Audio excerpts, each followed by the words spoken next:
Bem, agora vamos tratar de mais alguns aspectos. Veja só, todos nós temos uma condição que é muito próxima uma da outra.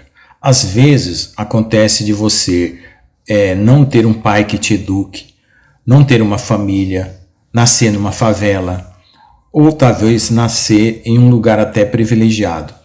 Mas tudo isso só faz parte de um grande esquema que o inimigo criou para nos manter dentro dessa matrix.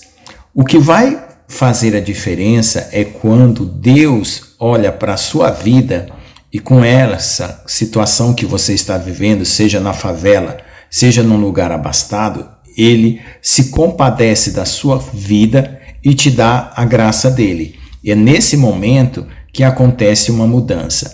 O Senhor, Ele já preparou muitas coisas para cada um de nós antes de nós nascermos. E a graça de Deus, ela não começa a existir no momento em que você nasce, muito pelo contrário. A graça de Deus, ela está sempre com toda a criação desde o princípio. Só que o Senhor não proíbe as coisas de acontecer, mas Ele se utiliza das coisas que acontecem desde a guerra celestial até hoje para mudar, trabalhar e transformar o seu povo e a inclusive ensinar os anjos eleitos que estão do lado dele. E é assim que as coisas continuam acontecendo nesse mundo.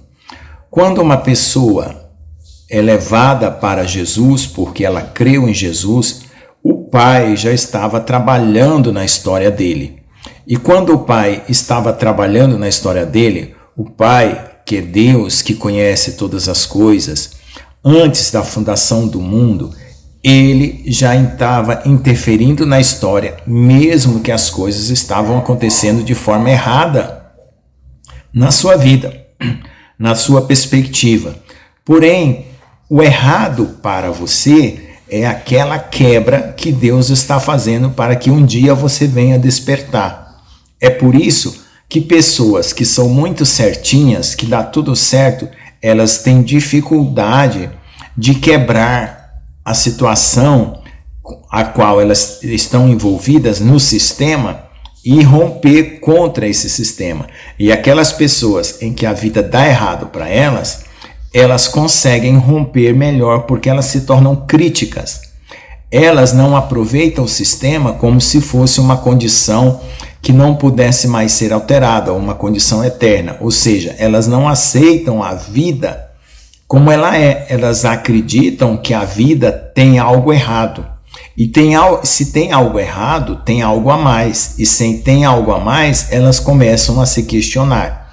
E ao se questionar, elas vão atrás de respostas. E quando elas buscam com sinceridade, a graça de Deus vem e as traz ela para Jesus. Quando elas realmente creem, o seu coração se torna como o coração de Deus. Por quê? Porque para se tornar um filho de Deus verdadeiramente, tudo se inicia no coração. E um coração rendido ao Senhor, um coração que reconhece que Deus é Deus e que Jesus foi enviado por Deus, reconhece a graça de Deus pela sua misericórdia e pelo seu amor. Então, nesse momento, o Senhor começa a trabalhar na consciência e no coração. O que vai acontecer na sequência? Você pode ser tentado a se tornar um religioso. O que é um religioso? Aquele que vai considerar que aquela maneira de ser, aquela maneira de viver é um comportamento e não uma história celestial da qual ele se despertou para fazer parte de uma guerra, ou seja, para ele se contrapor ao sistema do mundo. Quando ele aceita que a vida dele é apenas uma mudança de comportamento e não um posicionamento existencial, ele se torna um religioso. Mas quando ele percebe que ele está envolvido em algo muito maior, que a sua consciência percebe que o mundo está organizado de uma forma maligna, porque existe um reino maligno, então ele se desperta.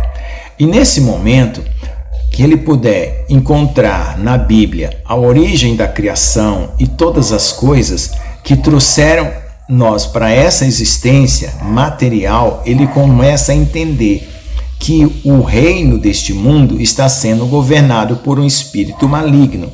E nesse momento ele se distancia do mundo e começa a perceber a guerra celestial que ele está envolvido. E tudo que acontece na vida dele e passa a acontecer faz parte dessa guerra celestial que ele precisa se posicionar.